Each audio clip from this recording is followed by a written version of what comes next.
بسم الله الحمد لله والصلاة والسلام على رسول الله وعلى آله وصحبه ومن والاه أما بعد. We'll continue with our reading today from the book entitled Mukhtasar Qiyam Ramadan, or the summarization of the book known as Qiyam Ramadan by Sheikh Abu Abdullah Muhammad ibn Nasr al-Marwazi rahimahullah ta'ala rahmatan wasi'ah. And we're in the third chapter of his book, the chapter of Salatul Nabi sallallahu alayhi wa sallam tatawwu'an jama'atan bil-layli fi shahri Ramadan, or the salat of the Prophet sallallahu alayhi wa sallam, voluntary prayers in congregation at night in the month of Ramadan. And as we said, the reason why he makes this chapter title so long is because when we talk about Taraweeh and how it's one of the examples that the people use who try to say that there's bid'atul hasana, they try to say that a Taraweeh is a bid'ah, but it's a bid'atul hasana. And to understand it, you have to first know what exactly is Taraweeh, right? Is Taraweeh something different, or is it something old? Is it something new, i.e. a bid'ah, or is it something old? Follow.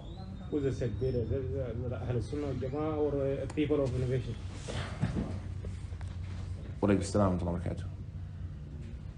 Generally speaking, Ahl-Sunnah wal-Jama'ah, we don't see that there's two types of bid'ah. That doesn't mean that there might not be an individual from Ahl-Sunnah wal-Jama'ah who doesn't say that. You understand what I'm saying? Our methodology is that the Prophet ﷺ, kullu bid'atin dalalah. Every bid'ah is a misguidance. That doesn't mean that you won't find a scholar here or there saying that there's a such thing as bid'atun hasan. People make mistakes. And as Imam Malik radiyallahu ta'ala anhu, or rahimahullah, he said, everybody has a statement that's accepted or rejected except the person in that grave. And he pointed to the grave of the Prophet. So it doesn't make a person a mubtadi' if he says that there's a such thing as bid'atun hasana. Because the most of it, the most that they'll be saying is something that's not a bid'ah, but they'll say that that's a good bid'ah. No, I'm not saying somebody say he's muqtadi, but I'm trying to understand. Yeah. Some people made this mistake. Some people who are part of Ahl Sunnah made that mistake, but it's not something that we follow them in. You see what I'm saying? Because if you open the door to say that there's good bid'ah, then what's the limit? Right? And so when we talk about, when they say that there's good bid'ah and bad bid'ah, or bid'atun muharrama and bid'atun makruha and bid'atun mubaha and bid'atun mustahabba and bid'atun wajiba, they say all these things. The point is that they use salat al-tarawih, they use gathering the Quran in one mushaf, they use the institutions of universities and things like that as an evidence for them. So when understanding it, you have to understand, okay, what is tarawih, for example? Is it something new, like they say, or is it something old? Is it something that precedes and goes back and has a foundation in Islam? So when we look at Taraweeh, what is it exactly? Now, what is it? One thing that they say, it's a principle in Arabic, al-hukmu ala shay far'un an tasawwurihi. To talk about something, you first have to really visualize what it is. So when you look at Taraweeh, what is it? What's the first thing it is? For sure, we know it's salat. Right? Okay. Salat, what kind of salat? Volunteer. Nighttime, voluntary. What else? What else is unique about Salat al-Tarawih? Ramadan. What else? A nighttime salat in Ramadan, voluntary. Congregation. When you break it down like that, that's the reality of what Tarawih is. It's a salat, voluntary, in congregation, at night, in Ramadan. And now you see why the author made this chapter that chapter title, right? So you can understand, okay, is praying at night in congregation, a voluntary salat in Ramadan, something the Prophet did? Yes. And as we saw earlier, we have tons of examples of him doing it, him telling people to do it, him allowing people who did it to do it. So we know for sure praying at night in congregation in the month of Ramadan, a voluntary prayer, is part of the Sunnah. But we still have, the last narration that we took was the narration of Abi Umama, where he says that إن الله كتب عليكم صيام رمضان ولم يكتب قيامه وإنما القيام شيء أحدثتموه. We have the statement of Abu Umama al-Bahili, where he said, indeed Allah made obligatory upon you the fasting of the month of Ramadan, and he did not make obligatory upon you to stand it. Instead, that's something you innovated. So continue in it. What is this statement when they say it's something that you innovated? I don't know if we made it clear last time. And likewise, the statement of Umar, ni'matu bid'atu hadihi. How good of a bid'ah is this? What they mean by that, they say two things. One, as far as the statement of Umar, he means linguistically. Right? A bid'ah in the language is anything that doesn't have an example before it. New. Something new. But it doesn't mean new all the time where it doesn't have any foundation.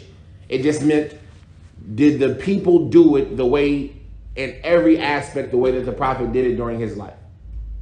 Right? They didn't come together every night in the month of Ramadan in congregation under one imam, the way Umar gathered them together. So from this aspect, it was something new linguistically. But it wasn't something new in the religion because the Prophet did it. So it's not, when Umar says, ni'matu bid'atu hadihi, how good of a bid'ah this is, it doesn't mean how good of a bid'ah in the religion. Just continue doing the way we are doing. Exactly. The same way in the hadith where the Prophet ﷺ meant, sanna fil islami sunnatan hasana. You might have heard this hadith before. Man sanna fil islam sunnatan hasana. Whoever, and a person might want to translate it, whoever introduces a new sunnah that is good into Islam. Right? Man sanna fil islam sunnatan hasana. What does that hadith mean? It just means whoever revives a sunnah. Right? Some people might try to use that to say, no, there's good bid'ah. No. Man sanna fil Islam, whoever renews a good sunnah. So this is the meaning of the statement of Umar. As far as the statement of Abi Umama, when he says it's something that you all innovated, then it's a little bit clearer that there's an innovation aspect in it. But what is he talking about? What he's referring to is Salatul Tarawih. Is it a necessary prayer or a voluntary prayer? Voluntary prayer, right? But what do we notice a lot of times with regards to this voluntary prayer? We notice that people start making rules for it. Right? It has to be after Isha.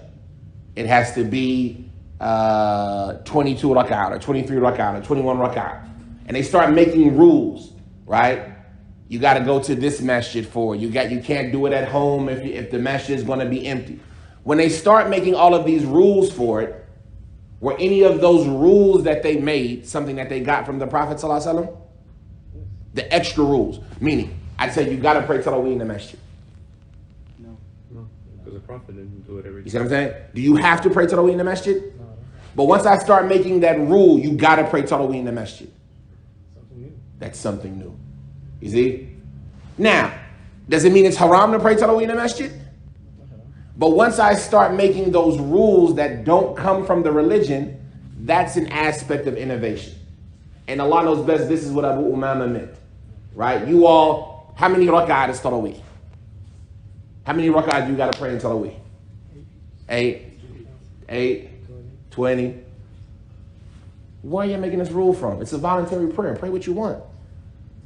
You see what I'm saying? But when people start making rules, that's what he's meaning when he says it's something that you all innovated. You all say it's 8, okay, keep doing 8 then. That rule wasn't, how many did the Prophet used to pray? He would pray 8 and 3, right? 8 for night prayer and 3 for witr. But do you have to pray 11? Do you have to pray 39 like the people of Medina? They used to pray 39. Do you have to do that? So once you start saying, okay, you have to do this for Tarawih, that's something that you all made up, right? And that's what Abu Umama is referring to when he says it's something that you all made up. He's not talking about praying voluntary prayers at night in congregation in the month of Ramadan. He's talking about the extra rules that people put on it. And you find that a lot. You find that a lot of times people put rules that aren't necessary on it, right? Does that mean that those things that the people do are bid'ah? Is it bid'ah to pray 39 rak'at? No, because it's voluntary. Pray what you want. Is it bid'ah to pray in the masjid? No, because it's voluntary. Pray where you want. But once you start making it as a rule, that's what he means when he says it's something that you all introduced. And Allah knows best. So we're still in the chapter where he's proving that praying at night in congregation, a voluntary prayer in the month of Ramadan, i.e. Taraweeh, is not a bid'ah. It's something that the Prophet ﷺ did. So he narrates, he says, وعن أبي وائل قال وعن أبي وائل كان ابن مسعود يصلي بنا في رمضان تطوعا. He says, and on the authority of Abi Wa'il, Ibn Mas'ud, radiyallahu ta'ala anhu, he used to make salat with us in Ramadan voluntarily. He used to pray with us in Ramadan, voluntary prayers. Right? قال وأن حنشنا الصنعاني أن أبي بن كعب كان يصلي بالناس في قيام رمضان فلما توفي أبي قام بهم زيد بن ثابت. He says, and on Hanash al-San'ani, that Ubay ibn Ka'b, radiyallahu ta'ala an, he used to pray with the people the night or the standing of Ramadan, yani Taraweeh. And when he passed away, when Ubay passed away, then Zayd ibn Thabit took over, right? Zayd ibn Thabit, when Ubay ibn Ka'b passed away, I believe he passed away like the year 18, if I'm not mistaken, somewhere in that 16, 18. After he died, Zayd ibn Thabit took over. وعن مرثد ابن عبد الله اليزني لم يكن عقبة بن عامر إذا رأى الهلال هلال رمضان يقوم تلك الليلة حتى يصوم يوما ثم يقوم بعد ذلك. He says, and on the authority of Marthad ibn Abdullah al-Yazani, he says that Uqbah ibn Amir, when he saw the crescent moon, i.e. for Ramadan, the hilal of Ramadan, he would not stand that first night, right? That first night before you fast, because the night of Ramadan starts before the day. So this Sahabi, Uqbah ibn Amir, he wouldn't stand that first night until he fasted a day. So he would make sure that he fasted first before he stood. ثُمَّ يَقُومُ بَعْدَ ذَلك. And then he would stand after that. Like, this is an action of a companion. The sunnah, or the, that he would not stand the first, when he saw the new moon of Ramadan, he would not stand that first night until he fasted a day. So you got the night comes in, that first night of Ramadan. Do you pray Tarawih during it? Yeah. Then you fast the first day after the first Tarawih. Uqba ibn Amir, he wouldn't pray that first night. Huh? That's what I was going to say. So now, why he wouldn't do it? One thing you got to remember is context is important. What is Ramadan? We just said it. I'm sorry, what is Tarawih? Sorry. It's the night prayer. Qiyam al-Layl, same thing. Tahajjud, same thing. It wasn't something new they were doing. It was the same night prayer they would pray any other month, any other time. Allah knows best. Perhaps what he's saying regarding that he wouldn't pray the first night of Ramadan, i.e. in congregation. Because their norm was to pray at night. Right? Their norm was to pray at night. So it's not that they're saying that he wouldn't pray the first night of Ramadan, because they would pray the night before the first night of Ramadan and the nights before that. Allah knows best. Perhaps what's being said here is that he wouldn't pray in congregation until after he fasted. And maybe that's because he's seen that the congregational prayer in the month of Ramadan, i.e. Taraweeh, followed the fast. And it wasn't something that was independent of the fast.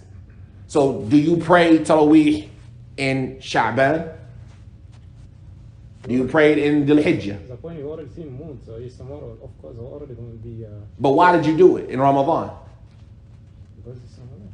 Because Ramadan is the month of? Fasting. All right, you didn't fast yet. Don't pray in congregation yet.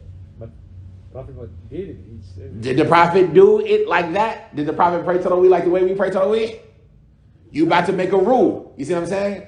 Like, that's where that line comes in. Do you have to pray the first night of Ramadan?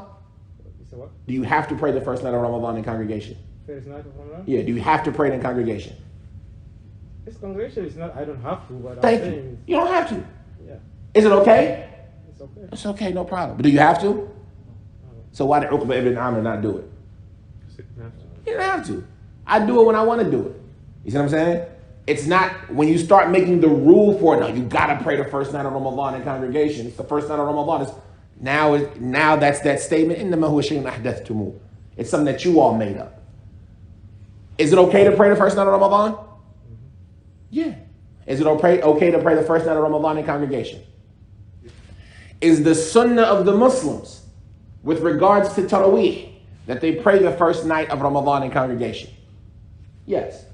Do you have to? No, you don't have to. Right? And so, Uqba bin Amr, did he do it? Was he doing something wrong? Why didn't he do it? Maybe because he saw that standing in congregation was secondary to fasting. So like, for example, certain things, you only do it when you're doing other things. Like, for example, Jamal, throwing the stones. Is that ibadah? Throwing the stones at the Jamalat. That's ibadah, right? Do you do it any other time? You only do it when you're making Hajj. You don't do it when you're making Umrah. You don't do it when you're doing I'tikaf in Mecca. The only time you throw the stones at the Jamalah is Hajj. Because that act of worship follows Hajj. Maybe Uqba ibn Amr saw it the same way. Standing together in congregation in the month of Ramadan followed the fasting. Maybe. Allah knows best why he didn't do it. Is it a big deal that he didn't do it? No. Can you do it if you want to? Do the Muslims do it? Yeah, no problem. But he didn't do it, right? The issue comes when you start making those rules where you tell the person, you got to pray the first night of Ramadan in congregation, right? He says, وقال عطاء بن السائب عن زاذان وميسرة وأبي البختري وخيار أصحاب علي أنهم كانوا يختارون الصلاة خلف الإمام في رمضان على الصلاة في بيوتهم. He says, in Ata ibn al-Sa'ib, he said that Zadhan and Maysara and Abil Bakhtari and the best of the companions of Ali, all of these are students of Ali, Tabi'in. He said, and likewise, all of the better students of Ali, all of the good Tabi'in who are students of Ali, they all used to prefer Salat behind the Imam in Ramadan above praying themselves at home, right? And so you see now there's a group of people who prefer praying in congregation instead of home, right? There's a group of people, and remember Ali, what he used to tell the people? He used to tell them, go pray. And his students, they took that and they did. They went and prayed. Like, so is it better to pray in the masjid or at home? All right, masjid, right? For me, it's not because folks know. Hey, but didn't Ali go at the last 10, go home? So is it better to pray at home or in the masjid? Right? He's going to talk about it. We're going to talk about it in detail, the details that the scholars mention about this. But it's important to remember to keep all of those different opinions in the front of your head. Who was praying at home? Who was praying in the masjid? Why were they praying in the masjid? Why were they praying at home? What was the reasons behind everything? Because that's how you come up with an opinion that's valid for you, right? I can tell you what to do. I can tell you what I do. I can tell you what somebody else does. But how do you come up with a view that's suitable for you?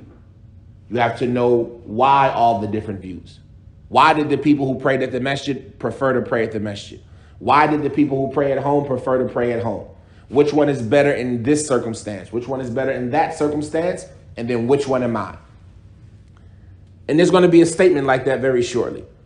He says, وَكَانَ سَعِيدُ بْنُ عَبْدِ الْعَزِيزِ وَعَبْدُ الرَّحْمَنِ بْنُ يَزِيدِ بْنِ جَابِرٍ يُصَلُّونَ مَعَ الْإِمَامِ فِي قِيَامِ الْعَامَّةِ ويرون أن الأفضل في ذلك تمسكا منهم بسنة عمر بن الخطاب رضي الله تعالى عنه ومن بعده من أئمة المسلمين. He says, in Sa'id ibn Abdul Aziz and Abdul Rahman ibn Yazid ibn Jabir, the two of them, they used to pray with the Imam the standing of Ramadan, right? And they would see that their view was that was better, i.e. than praying at home. And their handhold in that would be the sunnah of Umar ibn al-Khattab. Right? Because we said Umar is the one who introduced Taraweeh the way that it is. So they would say the sunnah of Umar is better than other than it. He said, وَأَنَّهُ كَانَ يَقُولُ, and that he used to stand with the people and he would make salat. I'm sorry, no, I skipped ahead. He says, and likewise the sunnah of those who came after him, the sunnah of those who came after Umar from the leaders of the Muslims. Because after Umar introduced this, you got like all these contextual things are important. Where was Umar when he did this? Medina, right? Now remember, Umar's khilafah, the Muslim lands are growing during his khilafah, right? They grew a lot more during his khilafah than they did in the khilafah of Abu Bakr. The Muslim world is much bigger now. But he just did this in one masjid in Medina, right? Just one masjid in Medina is where he did it at. He didn't do it in all the masjids of Medina. He just went to the Prophet's masjid, saw him doing it, and changed it. By the time Ali is now the Khalifa, right? And in Kufa, because Ali, he moved to Kufa when he became the Khalifa. Because before that, he was in Medina. Even during the time of the death of Uthman, radiallahu ta'ala anhu, he was still in Medina. So by the time Ali gets to Kufa, and he's the governor or the Khalifa, and he's telling his companions to go pray Taraweeh, he goes out in the masjid at night and sees the lanterns lit and the people reciting Quran. He says, Nawwar Allahu qabraka ya Umar bin Khattab. This custom had spread everywhere. It had spread to all of the masjids in the Muslim world, right? Off of something that happened 20 years ago, 30, maybe 20, 22 years ago, right? Because Abu Bakr was the Khalifa for 2, Umar was the Khalifa for what? 8, Uthman was the Khalifa for 12, 8, 2, that's 10, 12 is 24, and Ali was the Khalifa for 6. So that's a small amount of time that this action had spread. But Umar, once he did it, everybody followed him in it. And that's important to understand when we say it's not a bid'ah, because if everybody followed him in it, what does that show you? Was it in the Quran to pray Taraweeh the way that we pray it? No. Was it in the Sunnah to pray Taraweeh the way that we pray it? No. But when Umar did it, what happened? Ijma. Everybody started doing it. So is it a bid'ah? Because it's a what? It's a consensus. All of the Muslims were doing it. If there was something wrong with it, what would the Muslims say? They would say, no, there's something wrong with this.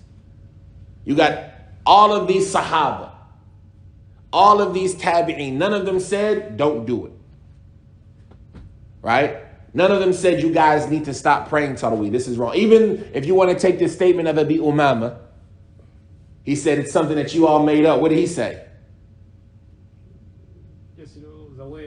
I'm saying, even if you want to take this statement, he said, it's something that you all made up. What did he say after that? Don't stop it. Don't stop it. Keep doing it. If it was something wrong, he would have told you what? Stop. So we know that Taraweeh, it's the sunnah of the Muslims.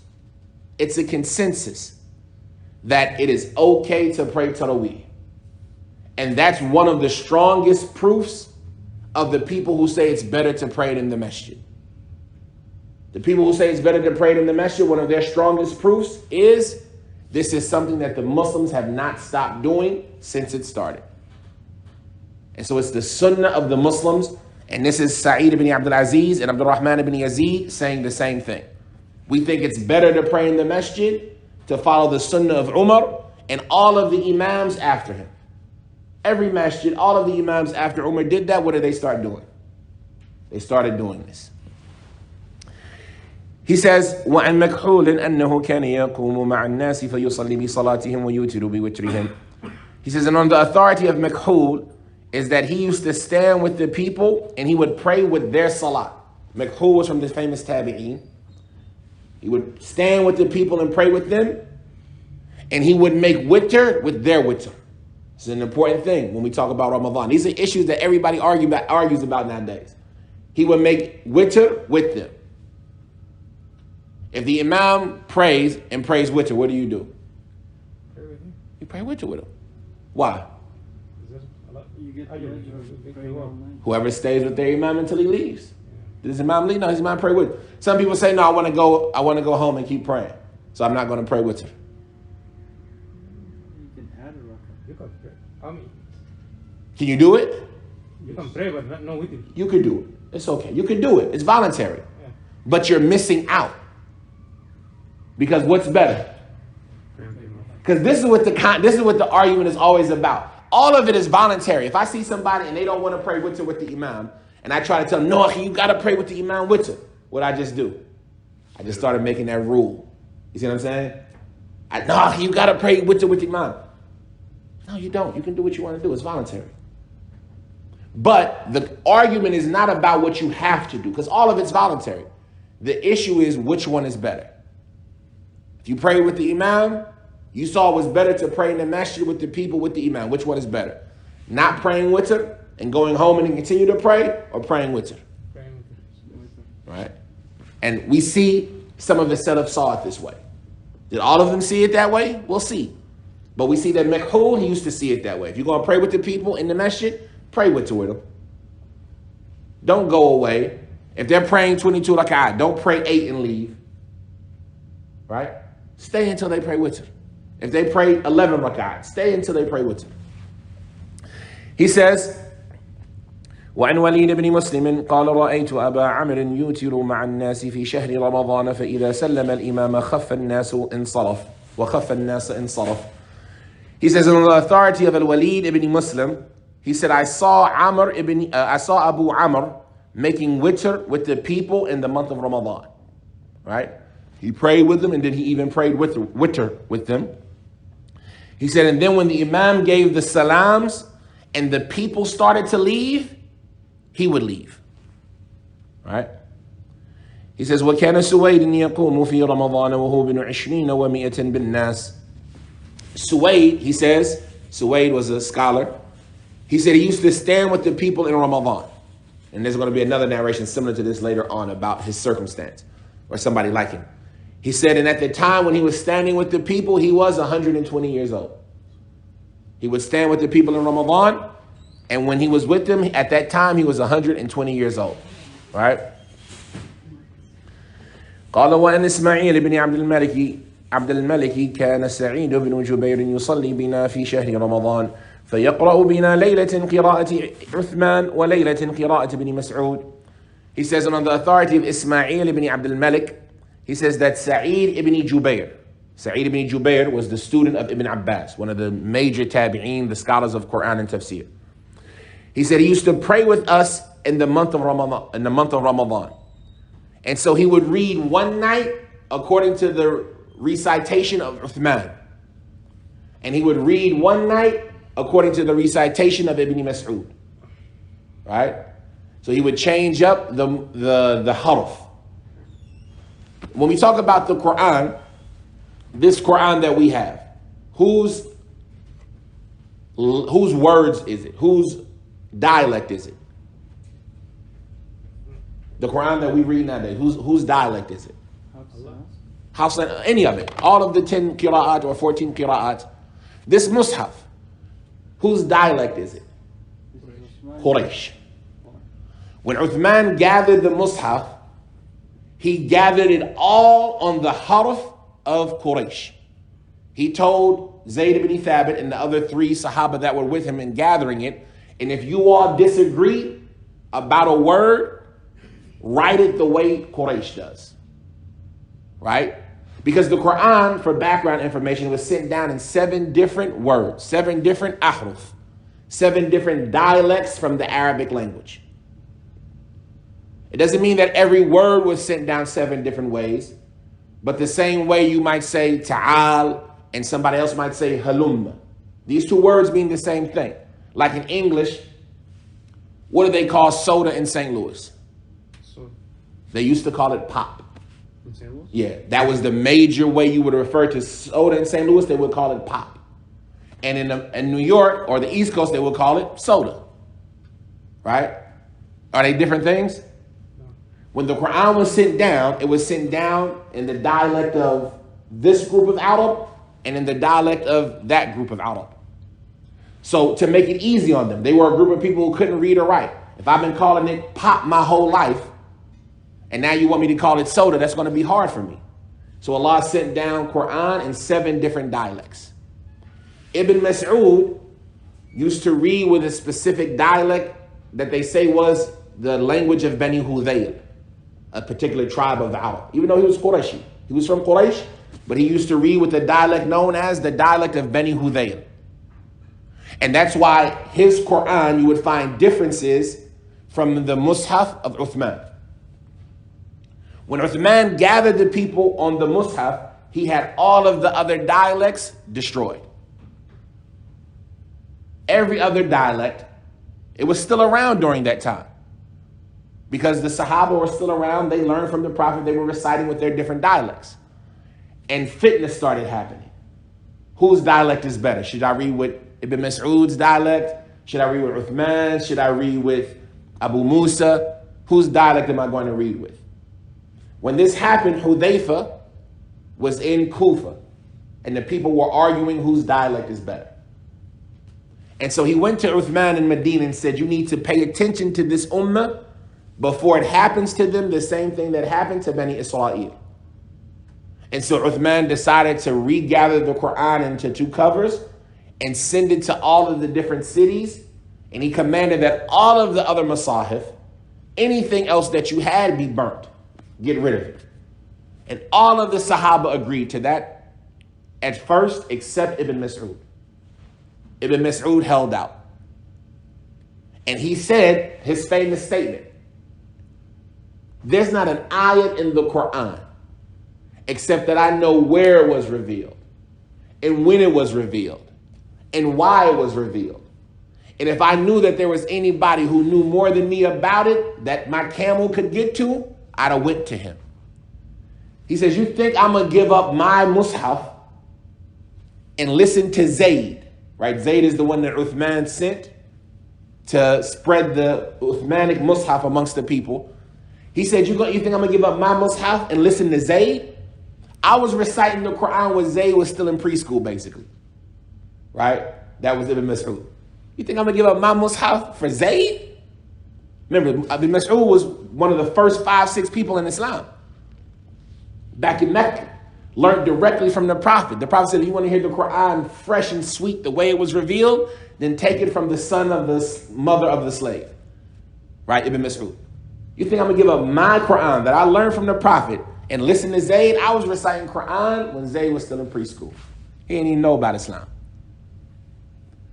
And so that was the fitna. And then eventually, Ibn Mas'ud agreed.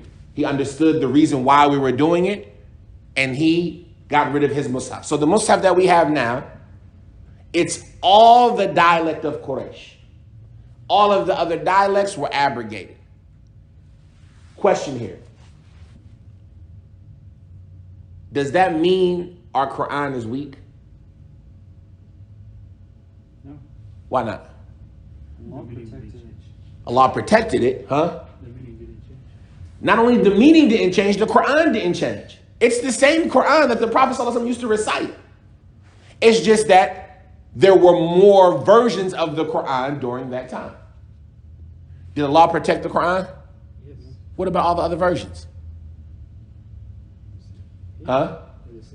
Allah sent it. No. Did Allah protect all the other versions?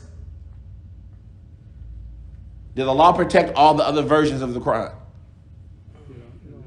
No, we don't have them. This is Uthman's. Did Allah protect the Quran? Yes. Did he protect all of the other dialects of the Quran? No, he did. So did Allah protect the Quran? Yes. How? It's right here. It's right there. That's still the Quran that they read during the time of the Prophet. Was it necessary for Allah to protect all of the different versions? No. Allah said we were going to protect the Quran. Did Allah preserve it? It wasn't necessary that he preserved all of it. He preserved the Quran the way that he saw fit. As far as the dialect of Ibn Mas'ud, did he see to preserve it? Did Allah want to preserve that? No. And that's why he let it go. Did he preserve the Quran? So when the enemy of Islam tries to confuse you with this And they'll say, you guys, I know you guys like to say that your Quran is preserved and things like that, but I mean, not really, because, you know, Ibn Mas'ud had a different Quran. Is that true? No. Depending on what you mean. Different that it wasn't sent down by Allah? No, there was no different Quran. All of it was sent down by Allah. But was his Mus'haf and the Mus'haf of Uthman the same? No. It's too different. It's a meaning. All of it's the same. Allah, the hadith says Allah sent down the Quran in 7 different dialects. All of them are sufficient and are a cure. All of them are Quran. They all have similar and same meanings. None of them contradict each other. Yes. But were they the same? Different Different words. Different, I mean, Could have been different words, different accent. different accents. We still have the different accents. That's our qira'at nowadays. It's all part of this dialect. The 10 qira'at, it's all part of just this one dialect. Right? But there was a mushaf that Ibn Mas'ud, he read it a way that was different than Uthman. The hadith of Hakim and Umar. Right? So you say you find a lot of different words, you know. Different words in the Quran, no problem. Yes, they were different words. For example, وَاللَّيْلِ إِذَا يَغْشَى وَالنَّهَارِ إِذَا تَجَلَّى وَمَا خَلَقَ. 4 of the Sahaba used to read it, وَالذَّكَرَ وَالْأُنْثَى وَاللَّيْلِ إِذَا يَغْشَى وَالنَّهَارِ إِذَا تَجَلَّى وَالذَّكَرَ وَالْأُنْثَى إِنَّ سَعْيَكُمْ لَشَتَّى. Does it mean the same thing? No, it's a different meaning. Does it contradict each other? No. Allah swears by himself, the one who created the man and the woman, and the one who created the man and woman. Can Allah swear by men and women? Yeah, Allah can swear by what he wants to. Is it the same thing? Is it the same thing? No, it's not the same thing. One of them said, وَمَا خَلَقَ الذَّكَرَ وَالْأُنْثَى. And one of them said, وَالذَّكَرَ وَالْأُنْثَى. Like, did Allah say both of them? Yes. Right? Did the Prophet teach both of them? Yes. Did Allah preserve both of them? No. It can give different meaning.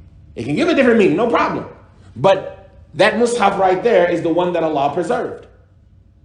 So when the enemy of Islam comes and tells you, you Muslims, you say that your Quran hasn't been changed. You say you all read the same Quran, right?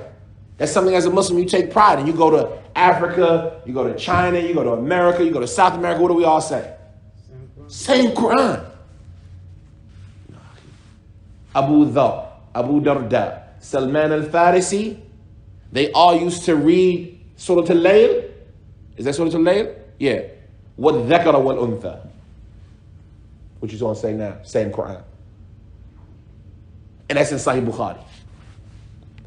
You said everything in Sahih Bukhari is authentic. They're not coming up with something new. I mean, this is well known in our religion. Exactly.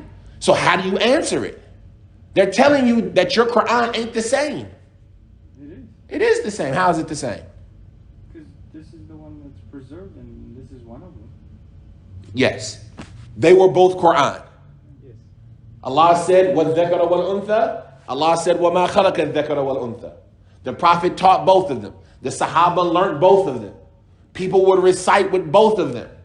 So Prophet teach them meaning same. Prophet taught them that exact word. وَالذَّكَرَ وَالْأُنْثَى وَمَا خَلَقَ الذَّكَرَ وَالْأُنْثَى. He would teach different people different modes of recitation. You know what I'm saying? It's same meaning. Yeah. Sometimes the meaning could be different. Okay. As long as it's not a contradiction. You can read in Tafsir where it says, وَكَانَ وَرَاءَهُمْ مَلِكٌ يَأْخُذُ كُلَّ سَفِينَةٍ غَصْبًا in Surah Al-Kahf. And there was behind them a king who would take every ship by force. Some of the Sahaba used to read it, وَكَانَ وَرَاءَهُمْ مَلِكٌ يَأْخُذُ كُلَّ سَفِينَةٍ صَالِحَةٍ غَصْبًا. They would add the word صالحة. So if not solid, he doesn't. He doesn't take it, yeah. And that's why Khadr did what? Put the hole in it. Because if it's no good, the king's going to leave it. وَكَانَ وَرَاءَهُمْ مَلِكٌ يَأْخُذُ كُلَّ سَفِينَةٍ صَالِحَةٍ غَصْبًا. Quran. At that time, Quran. Today, is it Quran? No. Because the only Quran that's Quran today is that Quran that was preserved. The other versions of the Quran, were they preserved? So they're not Quran. Can we benefit from them? Yeah, we can benefit from tafsir. If you want to make it simple, Is tafsir is still there? I just told you that ayah. How do I know about it? I wasn't there. Wow, subhanallah. I never thought about it. You see what I'm saying? So, Go ahead. no, I'm saying is لو كان يعني كل سفينة صالحة غصبا. تفسير. They mentioned it in the books of tafsir. Like he said, this is not something that's unknown to us as the Muslims. We know well about it. But a lot of Muslims don't, so the enemies of Islam can confuse them. You guys said you're reading the same Quran, but did you know that this Sahabi used to say Salihah? And if you don't understand what's going on, you say, well, hold on. How could he say Salihah? We said the Quran is the same Quran. No problem. The Prophet taught this, he taught that. The Sahaba learned this, they learned that. Then Uthman decided to put all of the Sahaba on just one of the things that they all learned. You see what I'm saying? It doesn't mean that this one was changed. This is just one of the It's like Allah sent down the Quran in 7 different languages of Arabic. Does he have to preserve all of them? Which one did he preserve? This one. We still know about some of the other ones. And it's just like an abrogated verse in the Quran. Didn't Allah abrogate verses in this Quran? What was the longest surah in the Quran? Anas, he said, you all think that Baqarah, we used to read Surah Al-Ahzab twice as long as Surah Al-Baqarah. Allah cut it down. ما ننسخ من آية أو ننسها نأتي بخير منها أو مثلها. We don't cause an ayat to be abrogated or forgotten except that we bring better than it or similar to it. Right? Allah erases what he wants. So the point is that don't be confused when somebody says, okay, because you'll see in tafsir a lot. Ibn Mas'ud used to read it this way. Absirna sirat al-mustaqim. Anything wrong with that? Allah says, Ihdina sirat al-mustaqim. Right? Arshidna sirat al-mustaqim. Anything wrong with that? Same thing. But is Arshidna and Absirna Quran today? No. Can we recite that in Salat? No. We still know that Ibn Mas'ud used to read it that way. But when Uthman gathered the people, he gathered them on this version of the Quran. The Prophet used to read it this way or the other? The Prophet used to read them all the ways. Because who taught them? Who taught them to the people? So why we don't say that's not Quran now than if the Prophet did? Because for it to be Quran now, it has to meet certain requirements. That's a good question. For it to be Quran now, it has to meet certain requirements. What is the Quran? Word of Allah. Speech of Allah. That's where it starts. What else? That's it? Anything Allah says is the Quran? What Allah said to Isa, is it the Quran? What Allah said to Musa, is it the Quran? What Allah says to the angels in the sky, is that the Quran?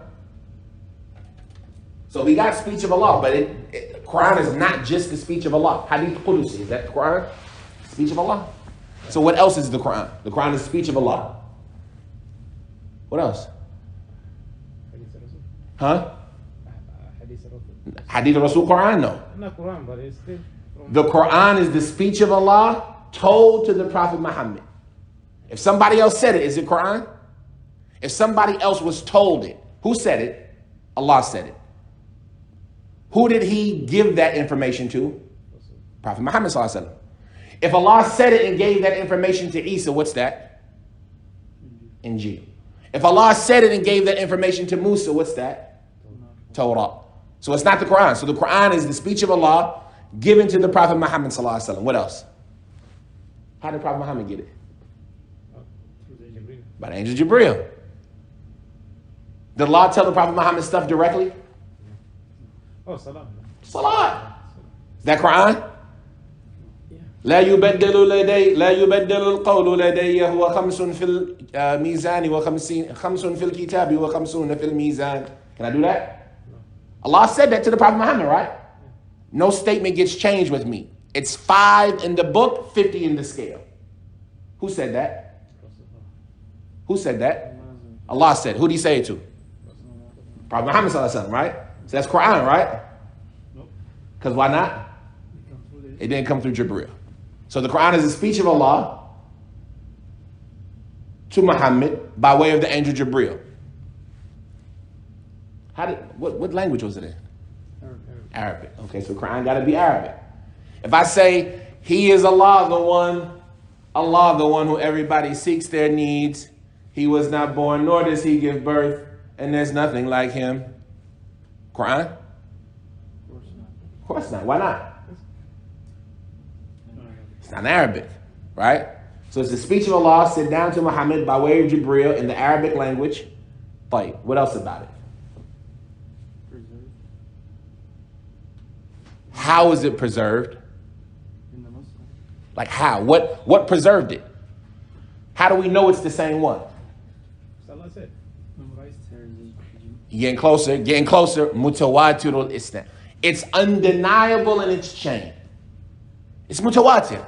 Everybody you go to, you say, what Allah say in Surah Al-Ikhlas? What they say? Qul huwallahu ahad. Somebody might say something, all right. Qul huwallahu ahadun illahu samad lam yalid wa lam yulad wa lam yakun lahu kufu or kuf. Kufuwan, kuf, and kufan. They say it different ways in this mushaf. But all of them are mutawatir. Right? All of them, they're undeniable in their chain. That's what makes it Quran. The stuff that's in Sahih Bukhari that the other Sahaba said, or the stuff that we know that Ibn Mas'ud used to recite as Quran, is that mutawatir? No, it hasn't reached the same level of preservation as that. So that's why we say it's not Quran. What else about it? The Quran. Mutahaddi or al-mu'jizu bi al-fadhi. It's miraculous in its words. Can anybody say something like the Quran? No. So that's part of what makes it the Quran. Undeniable in its chain, miraculous in its words. It starts with Fatiha and it ends at Nas. That's the definition of the Quran. For it to be Quran, it has to have 3 conditions. It has to be undeniable in its chain, right? It has to match the handwriting that Uthman wrote the Musahif in. So like, for example, if I say, Absirna Sirat al-Mustaqim, does that match what's in the Mus'haf? No. Even though it's authentic, it doesn't match what's in the Mus'haf. So I can't say that's Quran anymore. Because the Quran for us now is what Uthman gathered us on. And it has to be correct grammatically. It has to match a correct aspect in grammar. That's what makes it Quran. So when we say, how could it be Quran back then and not Quran now? We say because maybe we're not sure if it was Quran then. Does it meet this undeniable chain? Is it undeniable? The statement in Bukhari, is that undeniable? No, it's not mutawatir. It's authentic. It's a difference between authentic and mutawatir. Right? So is it as authentic as this? What difference authentic? Mutawatir means, you ever been to China? No, never been. You ever seen China? I never been to China. I never seen. Right? How you know China exists? So I hear it. The person who told you, was he honest or was he a liar? Honest. How you know? He never lied. He never lied. How you know? He never lied to me. Maybe this is the first time. And you only heard it from that one guy? No, other people. Other people, right? Yeah. Well, how you know they didn't come together and make it up? Your whole life. You never seen it. Yeah, I never seen it. Couldn't they be lying? Is it possible they lied to you? Could be. Not that many. Not that many people. It's impossible that many people got together and made up China. It's mutawatir. It's undeniable. We don't care about the chain anymore. It's undeniable. It doesn't matter if the person's authentic or weak, good memory, bad memory. It's undeniable. Right? A lot of people cannot lie. It's impossible for them to have made up that lie. When you first heard about it, where was you at? China. When you first heard about China, where were you at? Sudan. Sudan. Yeah. Right. What language did you hear about it in? Chinese. What language did you hear about China in? What language did the person tell you about China? Sudanese. They told you in Arabic, right? You went to Sudan. Yeah. Then you moved. Where'd you go after Sudan? I went to Libya. You went to Libya. Yeah. And they talked to you about China and Libya too, right? When you was in school, the math class, science class, they taught you about China, right? And I'm sure there was somebody in Libya who had never been to Sudan, That's true. right? And then where'd you go? America. Came to America. And people in America talking about China, right? Now they talking in a different language, right? And I've never been to Sudan. How I know about China? If it was a lie. If it was a lie, how do we all get together to make this up? It's impossible. You see what I'm saying? That's what makes it mutawatir. That's different than something being authentic. I say there's an ambulance outside right now. Let's say you can't hear. I say there's an ambulance outside right now. Am I trustworthy? Yes, it's true. So, is that information authentic? Yeah. But is it? If you've seen it. I hear it. You can't hear it. I hear the ambulance. Is that information authentic? Yeah. If I tell you there's an ambulance outside, right? But I'm trustworthy, that information is authentic. Is that information undeniable? Why not? It's not too many it's from you. I can't. I'm authentic though. Why isn't it undeniable? I want you guys to. You still be lying. But I'm not lying. You hear it too, right? It's possible. I could be lying. Could be mistaken. But Abdul Qadir hears it, and you hear it too. So am I lying? But I could be what? Mistaken. What could it be? Could be a fire truck. Could be a police car. You see what I'm saying? Also, we all heard it, but where are we all at? Let's say, you know what? He didn't hear. Let's look from now on. Anybody ask us about what happened in class today? We're all going to say it's an ambulance, okay? All right? From now on, when we talk about today and we talk about what happened, we're going to say it was an ambulance, okay? Is it possible that we all came together to make that up? It's possible, right? We just did it. From now on, from the rest of the time, when they talk about today, say, we heard an ambulance. Do we know for sure it was an ambulance? No. It could have been a fire truck, police truck. But I told y'all to say it's an ambulance. Could we make that lie up? So even though it's authentic on the surface, and I'm trustworthy, I believe it's an ambulance, I could be mistaken. Also, it's possible for us to have made that up, even if we're reliable. So that's different than it being mutawatir. Mutawatir is if 100 people come from outside and say, you guys, there's an ambulance outside. And then we go home and we watch the news. And the lady on the news says, in this week in Grand, 3415 Grand Masjid, there was an ambulance outside. And then the president gets on TV and says, it just reached me that there was an ambulance outside of Grand Masjid. What'd you say now? True. That's mutawatir. How could they have gotten together to make that lie up, right? We was in the masjid. How did the president hear about it? We didn't tell him. You see what I'm saying? So that's the difference between mutawatir and authentic. So the point is as it relates to this mushaf, at the end of the day, the reason why we call this the Quran and we don't call the stuff that's other than it the Quran anymore is because it doesn't meet the criteria for Quran today. Could it have been Quran back then? Yes. Was there Quran back then that we don't have nowadays? Yes. And if it's hard to understand that, just remember, didn't Allah get rid of some things out of the Quran? Yes. Yeah. Was that Quran back then? Was it Quran back then? Is it Quran now? So is it a problem?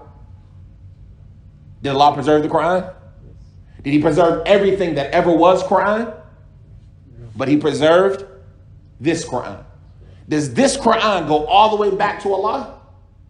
Yes. Yes. So did Allah preserve the Quran? Yes. Alhamdulillah. We're not in any confusion. It doesn't give us any problem. Somebody says, well, what about Ibn Mas'ud used to read the Quran this way? We say, yeah, he used to do that. And then Uthman gathered the people on the version of the Quran that was in the Qurayshi dialect. And so that's all we have now. The way that Ibn Mas'ud used to have, it's lost. We don't have it anymore. Well, I thought you said Allah preserved the Quran. He did. He preserved that one. He didn't preserve all of it. Anyway, this narration that we just read that sparked all that conversation was that Sa'id ibn Jubair, In Ramadan, he used to pray with the people, and one night he would read with Uthman's, and another night he would read with Ibn Mas'ud's. Right? There's a benefit in this, and that's one of the ways we know the Quran is undeniable. How do we know it's undeniable? What happens every year for the Muslims? We read the Quran on the loudspeakers. You hear it in the marketplace. Every Ramadan, you hear everybody reciting Quran. You know how hard it would be to slip something in there? So many people, not just memorize, everybody's hearing it. Yeah, I heard that every year, right? And this is why the month of Ramadan is important for the Muslim to be abundant with the Quran in it. Because it's one of the ways Allah preserved the Quran. It's one of the ways Allah preserved the Quran. And that's why you see the Salaf, it's important to the other qira'at, which are different than the dialects, the modes of recitation. It's good to vary them up in Ramadan so that the Muslim knows about them and they get preserved as well. Right? We just read with Hafs and Asim, but there's other modes of recitation, other ways of saying words than the ways that we say them in Hafs and Asim. Anyway, let's continue. He says, وعن هشام بن محمد قال كان عبد الله بن كان عبد الله كان عبد الله بن معقل يؤم الناس في رمضان فكان الصف المقدم له رجل يلقنه إذا تعايا. He says, and on the authority of Hisham ibn Muhammad, that Abdullah ibn Ma'qal, he used to lead the people in Ramadan. And in the front rows, there was a man who would tell him what to say if he got exhausted, or if he didn't know what to say. Right? So is it okay to correct your imam in the salat? All right, this is something that we all know, right? Fat al-imam. He says, وَقِيلَ لِأَحْمَدْ بْنِ حَنْبَلٍ يُعْجِبُكَ أَنْ يُصَلِّ الرَّجُلُ مَعَ النَّاسِ فِي رَمَضَانَ أَوْ وَحْدًا قال يصلي مع الناس قال ويعجبني أن يصلي مع الإمام ويوتر معهم قال النبي صلى الله عليه وسلم إن الرجل إذا قام مع الإمام حتى ينصرف كتب له بقية الليلة. قال أحمد ويقوم مع الناس حتى يوتر معهم ولا ينصرف حتى ينصرف الإمام. قال أبو داود شهدته يعني أحمد شهر رمضان يوتر مع إمامه إلا ليلة لم أحضرها. He says, and it was said to Imam Ahmad ibn Hanbal, is it more pleasing that a person pray with the people in Ramadan or by himself? Imam Ahmad, he said, no, he should pray with the people. He said, and it is more pleasing that a person prays with the Imam and makes witr with the Imam. Because the Prophet ﷺ, he said, indeed, if a person stands with his Imam until he's finished, it's written for him the remainder of his night, i.e. that he prayed the remainder of his night. Imam Ahmad, he said, and he should stand with the Imam until he makes witr with him. And he should not leave until the Imam leaves. Abu Dawood, he said, I witnessed him, yani Imam Ahmad, in the month of Ramadan praying witr with the Imam, except one night where I didn't go. One night I didn't go, I didn't see him that night because I wasn't there. But every other night I saw Imam Ahmad praying witr with the Imam. So now somebody asks you, what's Imam Ahmad's view? Which one is better? Praying in the masjid or praying at home? Praying in the masjid. That's whose view? Imam Ahmad.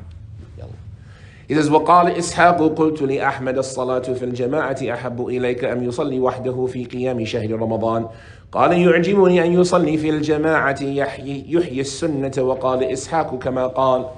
He says that Ishaq, he said, I said to Ahmed, praying in congregation, is it more beloved to you or that a person pray alone in the standing during the month of Ramadan? Imam Ahmad says it excites me more that a person pray in congregation to enliven the sunnah, to renew the sunnah. So this shows you that even Imam Ahmad knew that it wasn't a bid'ah, it was a sunnah. He says, and Ishaq ibn Rahuya, he said the same thing. Meaning Ishaq used to say the same thing. Pray with the people. But now we got our next section. So that's all of that section. If you didn't remember everything about it, praying voluntary prayer in congregation at night at Ramadan. The answer is? It's mubah. And some people might even say what? Sunnah. right? Like Imam Ahmed. It's at least mubah, and some people would say sunnah. Is it wajib? No. Is it haram? So it's not a bid'ah, because if it was a bid'ah, it'd be haram. Is it makruh? No. So it's at least mubah, and some people say sunnah. And it's in reality, it's a sunnah. Because it's the sunnah of the Muslims to pray night prayer, voluntary in congregation in the month of Ramadan. This next chapter has to deal with how many raka'at should a person, he says, Babu adad al-raka'at allati yaqumu biha al-imamu lin-nasi fi Ramadan. Chapter regarding the amount of raka'at that the imam should pray with the people in Ramadan.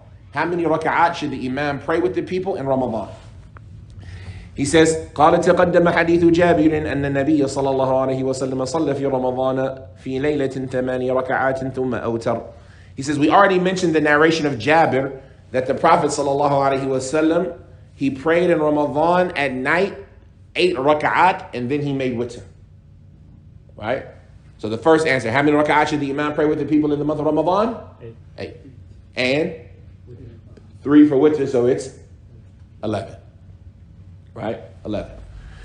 He says, وعن السائب بن يزيد أمر عمر بن الخطاب أبي بن كعب وتميم الداري أن يقوم للناس ب11 ركعة وفي رواية كنا نصلي في زمن عمر بن الخطاب رضي الله تعالى عنه في رمضان 13 ركعة ولكن والله ما كنا نخرج إلا في وجاه الصبح كان القارئ يقرأ في كل ركعة ب50 آية 60 آية.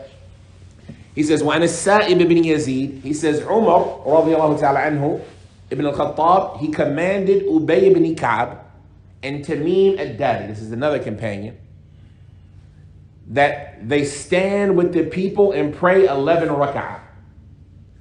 He says, and in another version it says that we used to pray during the time of Umar in Ramadan 13 rak'ah. But wallahi, we would not leave until it was facing us the morning. We wouldn't leave until the morning was facing us. We wouldn't leave until the morning was facing us. And the Qari, he would recite in every rak'ah about 50, 60 ayah. Right? So we got how many rak'ah? 11 and 13. We'll see why some people say 13. Is there a confusion? Did somebody mistakenly remember? Right? And we also see how much should a person recite in every rak'ah. He said maybe 50, 60 ayah. Right? I have a question. Yeah. Go ahead. We could, I do 1 or 3 or 5, or I have to just make... So the author, he has another book called Kitab al-Witr, where he talks about all of those details. Witr is 1 rak'ah, or 3 rak'ah, or 5 rak'ah, or 7 rak'ah, or 9 rak'ah. Can we do the in Taraweeh? You can do it in Taraweeh. Remember, Taraweeh in reality is nothing more than night prayer. The same thing you do in Sha'ban, you can do in Ramadan. It's just that Ramadan became singled out for doing it in congregation. Right? That's the only thing different. It was singled out for doing it in congregation. Yeah. The same night prayer. It's the same night prayers. He says, قال محمد بن كعب القرظي كان الناس يصلون في زمن عمر بن الخطاب في رمضان 20 ركعة يطيلون فيها القراءة ويوترون ب3. قال ابن إسحاق وما سمعت في ذلك حديث هو أثبت عندي ولا أحرى بأن يكون كان في من حديث السائب وذلك أن رسول الله صلى الله عليه وسلم كانت له من الليل 13 ركعة. He says, and on the authority of Muhammad ibn Ka'b al-Quradi, that the people they used to pray during the time of Umar ibn al-Khattab in the month of Ramadan, 20 rak'ah. And they would make them long, how much they would recite during them. And they would do witr with 3 rak'ah. So how many we got now? Like, before we go on, how we got all this disagreement? Is there a solution that you can come up with for all of this disagreement? Pray with the imam. That's what we can do, what we can't do. I'm saying all of these people are saying we was doing this during the time of Umar. How we got all this disagreement? Which one was they doing? Doing all of them. They were doing all of them where? Different places. Different masjids. Did everybody pray in the same masjid? So just because somebody says I was doing this during the time of Umar, does it mean that they were all in the same masjid? Ubay and them was at the Prophet's masjid. They was praying 11. Maybe 13, as we'll see in a second. Maybe another masjid when they heard what they was doing in that, because you're going to see that the Muslims, one thing that the Muslims used to do is compete with each other. Just like we had that hadith yesterday about how some of the Sahaba pray with the Prophet, what the other Sahaba do the next night. Oh no, we going to be there. Oh yeah, yo, you heard what Umar did last night? He gathered everybody behind Ubay and they all prayed in the masjid together. No, we going to do that tonight in our masjid too. We doing that tonight. How many they pray? I think they pray 11. They pray 11? Yeah, we're going to pray 20. Why not? You see what I'm saying? They pray 8, we're going to pray 20. Right? And you're going to see this, that he doesn't mention it in this book, but that's exactly what happened with the people of Medina. The people of Medina ended up praying 39. During the time of Malik, they would pray 39 raka'at for Tarawih. 36 and 3 for witr. Because everybody was doing 23. 20 and then 3 for witr. But the people of Mecca, in every Tarawih, they would take every 4 raka'at, they take a break. That's why they call it Tarawih. Because they would take a break after every 4 rak'ah. The people in Mecca, every break, what would they do? They make tawaf. We got time now. We taking a break. Yeah, I'll make tawaf. Tawaf is like 2 rak'ah. So every 4, they're adding 2. Right? So that means they have an extra 10 rak'ah. The people of Medina is like, nah. They're not going to beat us. We can't make tawaf in the Prophet's masjid. But they getting all this extra worship. What we going to do? We're going to do extra rak'ah. And so the people of Medina ended up at 36. And then they would pray 3 for witr. Right? Is that haram? The Prophet did? Prophet didn't pray 30. The Prophet never prayed in Ramadan nor out of Ramadan more than 11 rak'ah. And another narration 13. It's the hadith of Aisha. So, I don't know. Why should we do? Oh, it's a sunnah prayer. It's a voluntary prayer. Pray what you want. Yeah, I think 11 is better. No problem. I think 11 is better. Can I pray 2? I can pray 2, right? Can I pray 4? Can I pray 8? Can I pray 10? Can I pray 12? Why we don't do what Prophet did? I think the best one is 11. I think the best one, my personal opinion is 11 is the best one. The question is, it's a voluntary prayer. Can I pray 12? Yeah, you can pray. So pray. The problem comes when you make it a rule. You have to pray 20 rak'at for Tarawih. Rasulullah he recited the first 3 surahs. He recited Baqarah, Nisa, and Ali Imran in the first. No, we already mentioned the hadith. The Prophet prayed 4 rak'at, and then the adhan came. That's how long he was praying. Khairul hadi.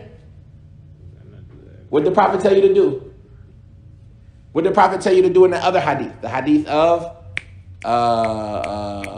Aisha. Pray what you can pray. Because Allah doesn't get bored until you get bored. You want to pray 2 rak'ah? Pray 2 rak'ah. You want to pray 20 rak'ah? Pray 20 rak'ah. No, pray what you can pray. Allah doesn't get bored till you get bored. What do I think is the best? If you ask me how many I'm going to pray, I'm going to pray 11. Why did Umar gather them on 11? That's what the Prophet did. Why did Umar put Ubay in charge? Who did the Prophet say it was okay for them to do that with people? So Umar actually gathered them on 11. Umar gathered them on 11. Allah knows best. Not 20. Not 20. Some people will mention this narration and say, we prayed 20 in the time of Umar. And they'll say, this shows you that Umar gathered them on 20. But just saying we did it in the time of Umar doesn't show that Umar gathered them on that. Remember, Tarawih took off after that. Umar didn't do Tarawih and then die the next day. His life lived. He lived after that. How do we know it's the same year, the first year, second year, third year? Because as time goes on, people start doing more. Like we said, the people in Medina, by the time they got to 39, was that during the time of Umar? It was during the time of Malik. Almost 100 years later. So just because it says we were doing 20 in the time of Umar, It doesn't mean that's what Umar gathered them on. Because the point is that they didn't make the rules for Taraweeh. Umar just said, all of y'all in the masjid, all of y'all praying in the masjid, y'all should pray together. Ubay, didn't you pray with the people during your life? During the Prophet? Didn't the Prophet let you pray with the people? Yeah, okay, pray with these people. And that's why understanding these are so important. Remember, Ubay did it during the life of the Prophet, and the Prophet said, Asabu, ni'ma ma sana'u. That's why the wisdom Umar put Ubay in charge. Right? But as time goes, other masjids, people compete. What did the poor people used to say to the Prophet ﷺ when they used to complain? The rich have the money to. The rich got all the good rewards. They fast like we fast. They pray like we pray. Then they give charity from their extra money. They're competing. Man, this ain't no fair. Man, the rich people get all the rewards. What did the Prophet tell them? Say subhanallah 33 times, alhamdulillah 33 times, Allahu Akbar 33 times, la ilaha illallah, right? What do rich people do? We're going to do it too. The poor people complain again. They doing it too, O Messenger of Allah, what the Prophet say. That's the bounty of Allah. He gives it to whom he wants. He wants them to do it too. So you see that it's not strange that they might be at 20 at some point in time. Because people are going to compete. They're paying 11 in the Prophet's masjid. Well, the Prophet's masjid is better than every other masjid. We got to try even harder. We got to double up. I mean, they even tried to compete with the Prophet sallallahu alaihi wasallam.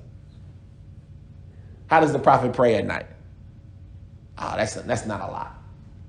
Hadith Aisha.